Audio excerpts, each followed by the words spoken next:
Hey everyone! So, I am not what one would usually describe as a man's man. I read comic books, I play video games, and I watch boatloads of anime. And yes, I also watch cartoons. One that is currently catching my interest right now is this Disney series called Star vs. the Forces of Evil. Here we go. When I first started watching Star vs. the Forces of Evil, the show about a magical princess from another dimension.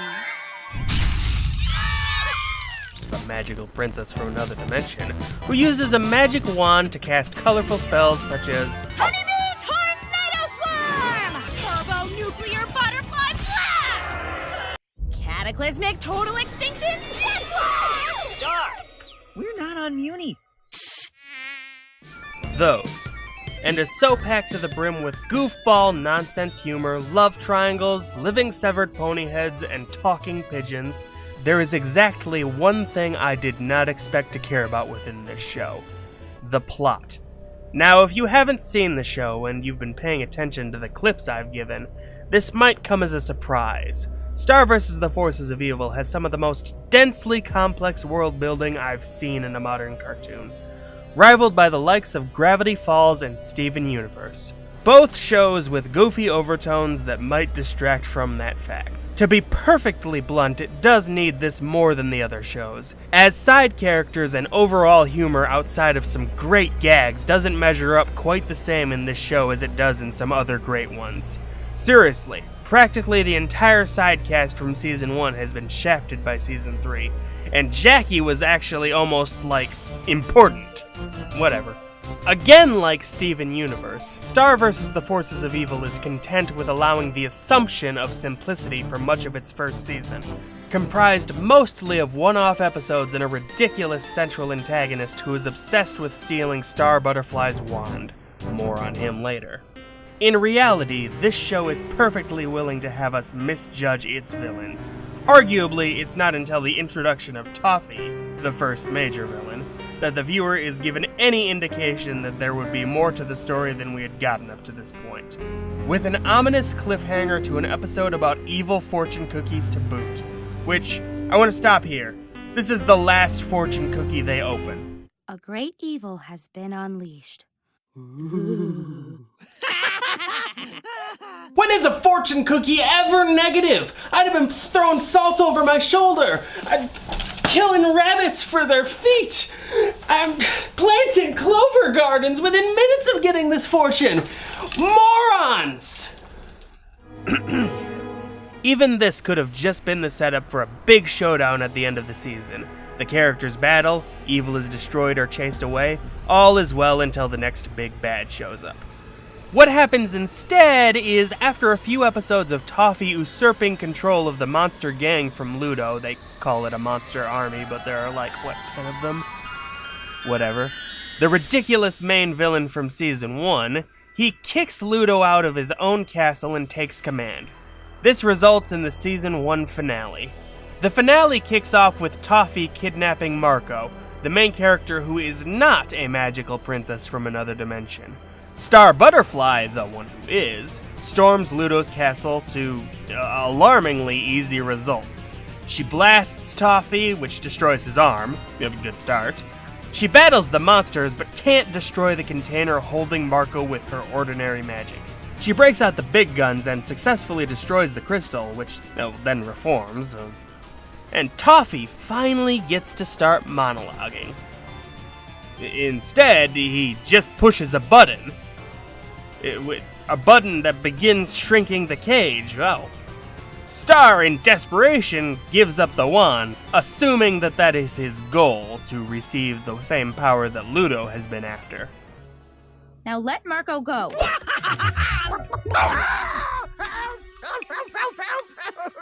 Do you think I'm like Ludo? Just swallow it.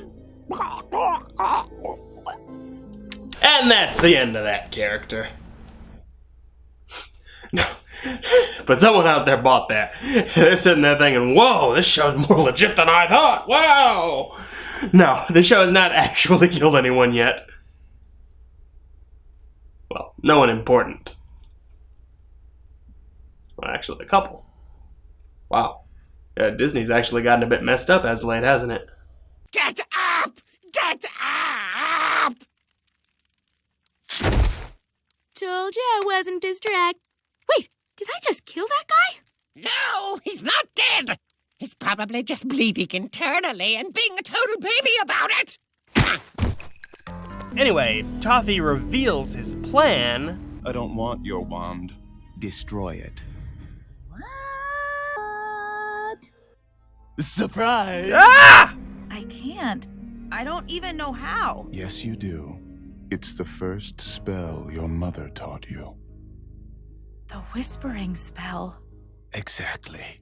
Marco's waiting. No, let me stop you right there. I should tell you that this magic wand is powered by a unicorn, and Toffee has just told Star to kill a unicorn to save her best friend. And she does! That unicorn gets replaced, and it's dead! Ah! Anyway, as a last act, the unicorn blows up the wand, apparently intending to take Toffee with it, and this is the last we see of him before the kaboom. He knows! This leaves the viewer privy to information the characters do not yet have, that this was all clearly intended, and we wouldn't see Toffee again until well into Season 2. The entire finale is ridiculously anticlimactic. No bang, just fizzle. Ludo is thrown into another dimension by a fed-up Star, she gets a new damaged wand, and that's that.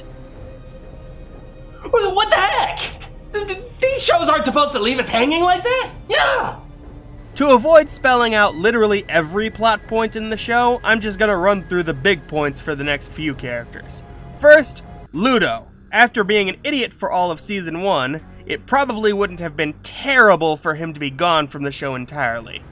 But he does come back, and he does surprisingly well. He gains a spider and a bird companion through surprising tenacity in this. This episode is very strange, and it featured a major character, but it didn't really feel important until the very end, where after a hallucination in which he sees Star and her wand, he is led to the other half of the broken wand. It is in this moment that the writers begin setting Ludo up to be the main antagonist of Season 2. For real this time. He gains a rat army and begins stealing food from the people of Muni. Muni is the home dimension of Star, where she is princess under Queen Moon in King River. They call single planets dimensions in this show. He also starts hearing voices from the wand, which we later learn is possessed by Toffee. After successfully stealing the spellbook housing Glossary, Star's magical guide, he actually starts to get good at magic. Well, one spell, but he does it really well. His training doesn't last long though, because when he asks Glossaric to show him the evil chapter in the Book of Spells, Ludo is overcome with an evil energy, and we finally get to see Toffee again. Sort of. Basically, Toffee is in Ludo. Queen Moon tracks him down after doing some digging with Ludo's family. Yeah, he has a family, tragic backstory, abusive parents, it's all overtly dark. Anyway, after discovering this, Queen Moon gathers the High Council of Muni to siege Ludo's new hideout. Some things happen, and she and Ludo talk. Dennis misses you. He says hello. How is he? He's worried about his big brother. And so am I. Worried about me? Don't you get it? I lost my army, my kingdom, my clothes. And look, still standing. Yes, but for how much longer? You don't look well, Ludo. Tell me what's going on, and maybe I can help you. Aw, villain reform. How sweet. She dead! This is literally the next shot we see of the two. Toffee takes out Moon, absorbs the wand, and just starts killing people! They all get brought back to life by this guy, who is the only one who actually dies here. But this is intense! These are fun characters! Hekapoo right here is like Sandy being killed mid-battle! It's not supposed to happen! Moon escapes with the wounded council and takes Star away from Earth to the safety of Muni, leaving Marco behind and ending Season 2. Just imagine the show getting cancelled there. It was not cancelled, in fact. Season 3 kicked off with a 7-episode, 2-hour movie to finish off the confrontation with Toffee. We get some flashbacks with Toffee's first attacks on the Empire, showing Queen Moon in her early queenly days. And more importantly, we finally get to meet Eclipsa, the Queen of Darkness. Yes, I was indeed planning to get to that clickbait at some point. We'll get back to her after we're done talking about Toffee. I may have no skill in structuring a script with all this information, but I can at least try not to ramble on. Anyway, Moon learns a fancy spell to kill regenerating lizard people from Eclipsa. Moon uses this to sever Toffee's finger, which can't grow back now. Fun stuff.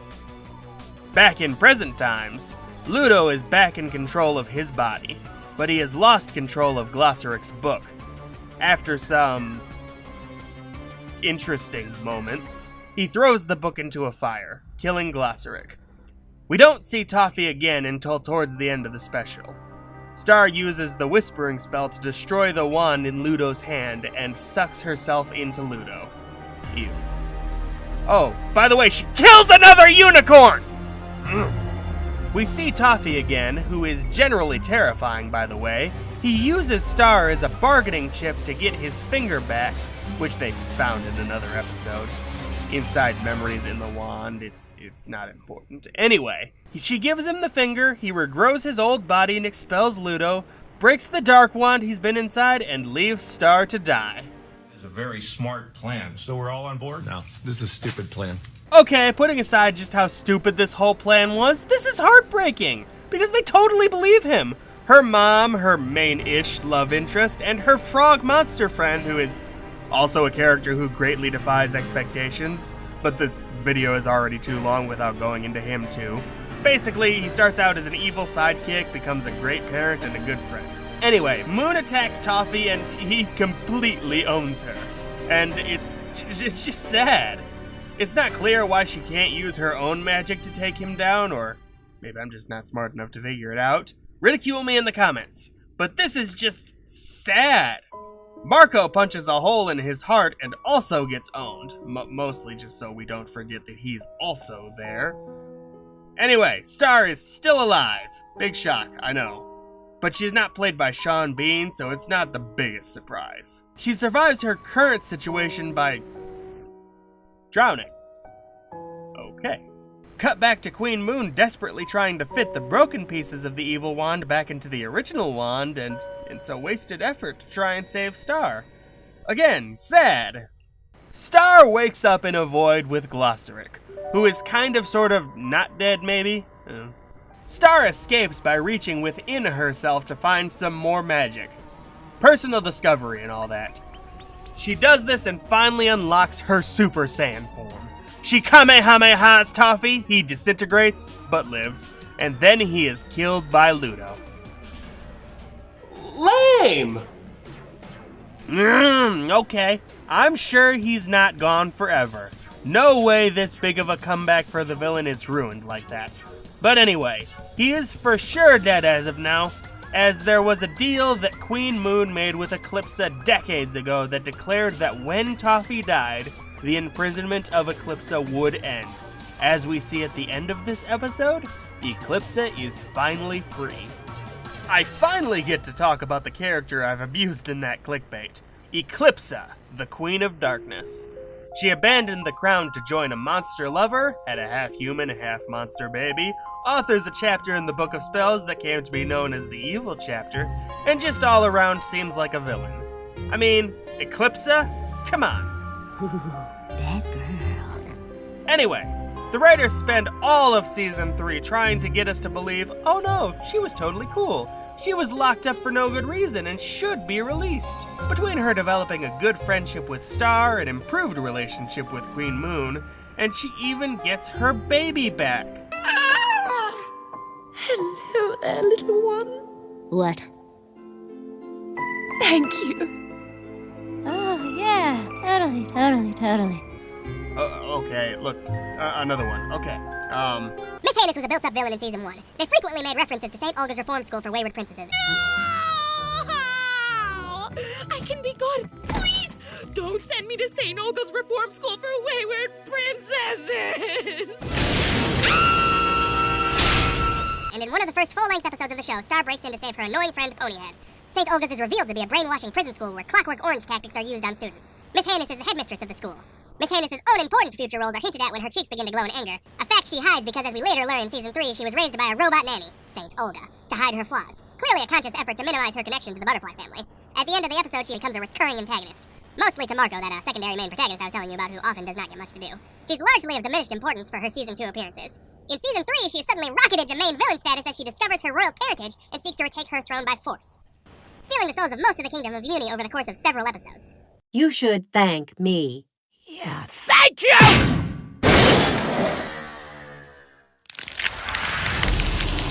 Hey, this school has become so dear to me since I got here 10 minutes ago, and I did not come here to watch you destroy it. Oh, you know what? You are clearly going through some things that actually I'm just gonna circle back later. Wow.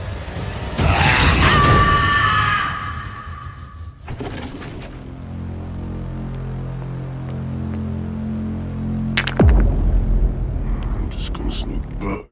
Whew. You got all that. Anyway, everything is looking up Eclipsa. She's free, the fans love her, and the closing scenes of Season 3 have Star give her the royal wand back and appear to abdicate the throne to her, as she learned that Star and Moon aren't actually royalty. The Council of Muni got rid of Eclipsa's half-breed daughter on the orders of the then king, which Eclipsa was not happy about. Eclipsa even has to take down her own daughter, the half-breed thing. We just discussed this. Miss Hannis, yeah, there was a whole fast speech, you know. Anyway, she takes down her own daughter, turning her back into a baby. Everyone is surprised by this, so I'm pretty sure that's not what was supposed to happen. Hello there, little one. What? And Eclipsa flies away to go free her long-thought dead monster husband from his own crystal prison. Glasseric shows up and... crap, oh, okay. He came back shortly after the Battle of Muni wrapped up and Toffee was dead. He spent all of Season 3 acting like a newborn baby and constantly saying, Globgore!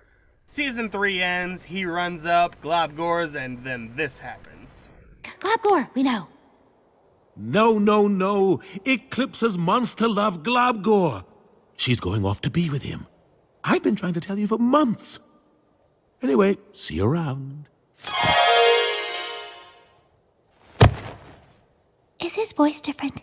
Can we just put this little dickweed in the villain category on the wiki already? I mean, he abandoned Star twice, he says crap like this, and he's practically directly responsible for multiple horrible things by sheer inaction. I mean, God! He is not a friendly, guys, okay? Okay, there's a lot of cool things about Glasseric that I'm not going to get into here, but he's an irritating character, okay? Anyway, Eclipsa, not so bad after all, right? I think not. For you C viewers, there are 4 moments that make me believe that through whatever specifics, Eclipsa is responsible for the majority of Season 3's climax. First, we'll start with the minor one. After the battle for Muni, we first meet Eclipsa in the Rose Garden. She calms Glasseric, a good reference to their good relationship, and chit-chats with Star, who does not recognize her. First in this scene, Glasseric is saying Globgore over and over again, and Eclipsa says nothing. Isn't that right? Globgore! Globgore! Globgore! Globgore! How did you do that and teach it to me now? Might be an interesting detail to bring up the fact that the reborn newborn you have right there is saying my imprisoned husband's name over and over again. Just a thought. Later in the scene, Star invites her to the royal dinner. Eclipsa says, Oh, that sounds delightful, but I may have other plans. Aw, you got a hot date? Something like that. Immediately afterward, all the big Muni players barge in and trap Eclipsa. The show never references her plan again, and she spends all of Season 3 as a captive. This show does not waste dialogue like this. Eclipsa never references her plan again, because this was her plan. She wanted this to happen. Just like when Toffee wanted to be sucked into the wand, the hot date is Globgore, who it appears she needed the wand to free at the end of the season. Also, again, the whole him saying Globgore over and over again thing, I'm kind of conflating these two. The second scene regards her forbidden chapter. They play this thing off like there is no reason to believe this chapter is evil or should be forbidden, other than essentially being super goth. But look at what happens to Marco when he sees the thing. Okay, point in the evil category, swirling vortex of darkness, not good. When Ludo sees the thing, it's even worse. It allows Toffee, literally the most evil character we've known up to this point, to take control of Ludo. This chapter is, at least, like, PG-13. The third scene comes from the episode Total Eclipsa the Moon, where Eclipsa and Queen Moon covertly enter the Hall of Records. In this, there is a scene where Queen Moon gets stuck. Again, not using her magic to fix her present situation. Anyway, Eclipsa promises to go around and open the door, already alarming to any viewer who still doesn't trust her. And Queen Moon is unexpectedly put to sleep by this hypnotic spider. Can't make this stuff up. Anyway, she wakes up to see that the spider has stolen her crown, freaks out that Eclipsa has betrayed her, and Eclipsa suddenly shows up to free Moon. The two proceed to find the information that there is a missing piece in the butterfly family line. And the rest of the season kicks off from there. At first glance, just one thing is suspect in this scene. It's played up as a big and serious moment that ultimately feels like a joke in itself. But many people, myself included, question just how long Eclipsa took to get around to open the door. First, we can look at the candles, which the show draws our attention to when Moon says, "How long have I been out?" Which go from large and lit to nearly gone. Never mind who must be regularly replacing these candles. I've looked it up, and these candles, by my unprofessional estimate, could take anywhere from 5 to 10 hours to burn out. That's a lot of time. I think this good gentleman, the Flaming Shark, put it the most eloquently. What the hell? Eclipsa now has free reign to do whatever the fuck she wants, which is interesting to think about. He's right! You are right, you flaming fish man! Okay, first off, the hell did take her so long? She didn't get lost. Other episodes of Season 3 have gone out of their way to show that Eclipse's understanding of the inner passages of Muni far exceed even current royalty. Oh, Captain! Permission to come aboard? What? I never knew that was there. Yes, I use these secret tunnels constantly when I was your age. All knowledge is good knowledge, my dear. She even has a song to remember the passages of the building they are currently in, and she's also shown to be extremely resourceful, so it's difficult to imagine any potential obstacles that would have tripped her up for terribly long. It seems damningly likely that this is the stretch of time she would have used to enact whatever part of her plan she needed to enact in order to get her plan to its perfect conclusion. People seem prepared to ignore this scene. It did not take in-depth thinking to surmise this part of things, like, they don't address it again. Clearly something is being hidden here. If at the end of the day Eclipsa is definitely a good guy and they never address this huge lapse of time, I will be so thoroughly aggravated with this show. To be fair, some people are prepared to believe that this is just a joking effort to create tension in an otherwise minimalistic episode. Especially with the funny spider that steals her crown. I don't really buy into that, but I guess. However, there is one other major detail that completely ensures that this is all a detail the creators thought of as important for us to notice. The events of this episode are not all that is going on at this time. Indeed, Total Eclipsa the Moon has a sister episode. The episode immediately before it, one that features Star. We know for sure that these episodes line up perfectly time-wise because the characters are present in each other's respective opening and closing scenes. This is completely unnecessary to further any of the plot points presented in these stories. In fact, the only useful thing it does is help me prove that the scene where Moon sleeps does indeed last for at least 5 or so hours. Because the other episode, the Bog Beast of Bugaba, The Bog Beast of Bugaba begins during the day. We can tell because we see outside of Moon's windows. After Star is forced to leave, she is immediately taken by her father to hunt in the woods. Where we see it is now nighttime. We can fairly assume that they didn't use magic to hop a few continents or dimensions, given that it's not really King River style to do that sort of thing. We can't assume that a night on Muni is the same as a normal night on Earth, but we've also gotten no information that I can find that suggests that to a dramatic degree, so I'm gonna leave that there for now. The episode ends with Star back in Muni Castle, where we get a shot of it being day again, and the two episodes converge there, creating a perfect timeline. That is at least an entire night it took for Moon to eat some chips, go see Eclipsa residing within a tower within Moon's castle, chat with her for a bit, go to the Royal Archives, which has an unclear location, but it's almost certainly within the capital, chat and travel some more, and finally have Moon get stuck. No way that was more than maybe 3 hours, at most. The creators clearly left this window of time there on purpose for Eclipsa to do something. The fourth scene concerns Eclipsa's trial, at which she requests to take a trial by box. Basically, this box is all-knowing and she has to answer any one question from each of the council members questioning her. The only thing to directly state that she is not evil that we learn is, well... Did you eat those babies? What? Ugh. But Bipsa was the baby eater, not Eclipsa. Oh, right. I want to take my question back. There are no take-backs in trial by box.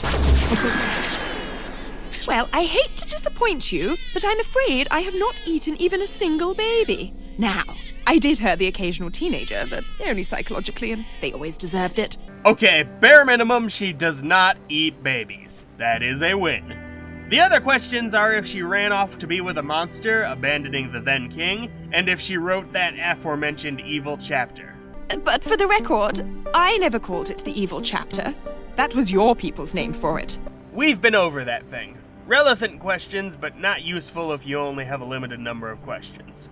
Would have been much more beneficial to ask, are you currently or recently engaged in a plot, scheme, strategy, or plan that an objective, reasoned third party would reasonably conclude to be evil, wicked, dastardly, or otherwise of ill intent? And another similar question to clear up her past deeds, too. You have a magic box, guys. The last question asked by the council before the rest of the events that I won't fully get into is this. Eclipsa, are you sorry for what you've done? No, I'm not. Okay, I know Moon is in on this whole fake question nonsense and whatever, but these people, even if Eclipsa is actually guilty of being evil at this point, these guys totally deserve her. I mean, seriously, putting aside the whole, getting rid of her daughter nonsense, these people have been terrible leaders time and time again. I mean, Romulus locked up a pizza boy, for God's sake, for whatever reason. His gut said that's a bad guy. Yeah. Oh, and locking up is not just locking up. He encases them in crystal for all eternity. Yeah. I mean, obviously we're not supposed to see these guys in a good light, but it's irritating. The last scene doesn't come until the final episode, when Eclipsa escapes her chains. Oh, great! Look, Eclipse got out. That's awesome. Another thing I gotta deal with.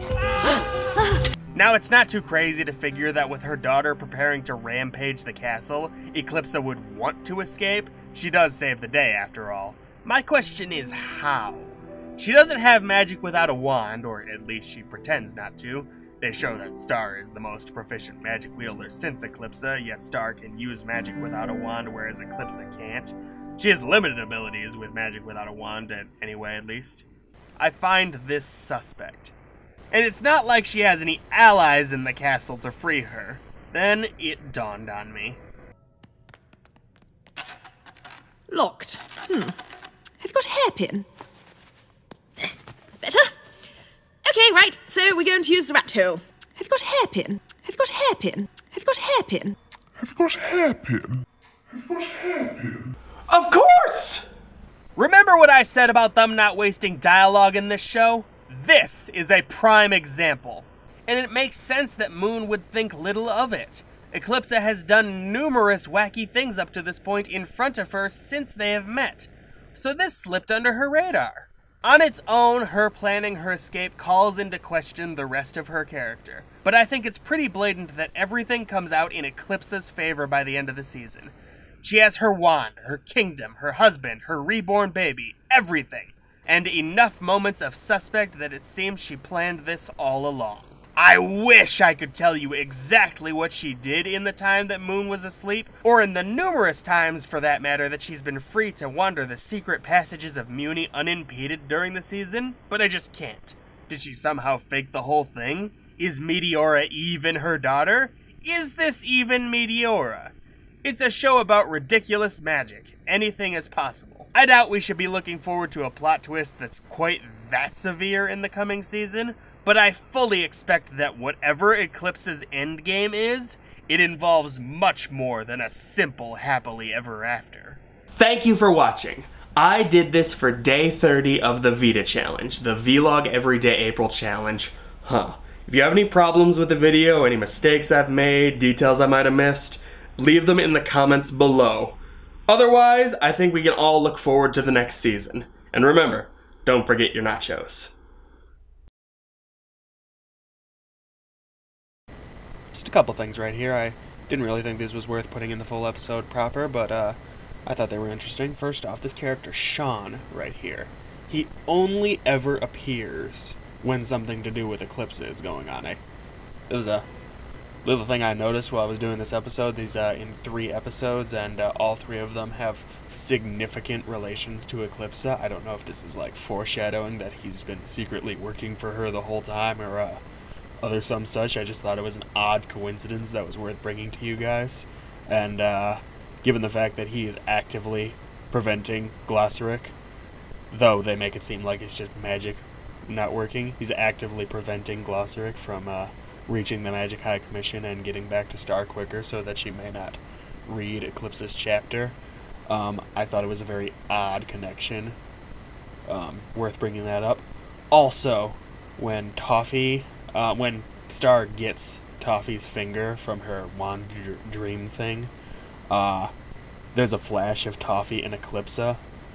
I think this is meant by the writers to imply that the deal that Queen Moon and Eclipse had, but it could also be the symbol that they both know, which is very interesting because it also implies that Eclipse's knowingness, or her planning as far as in advance goes, way farther back than we would have initially assumed. Like, somehow, some way back before she was even frozen captured, she's been putting together some form of this plan.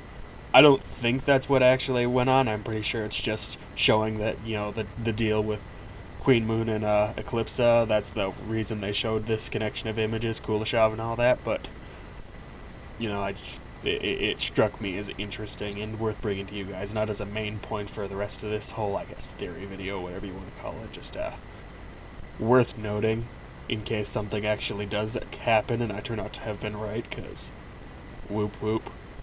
Like I said, I don't think that one actually is something. There might be something to the Sean character, but yeah. So, later guys. Yeah.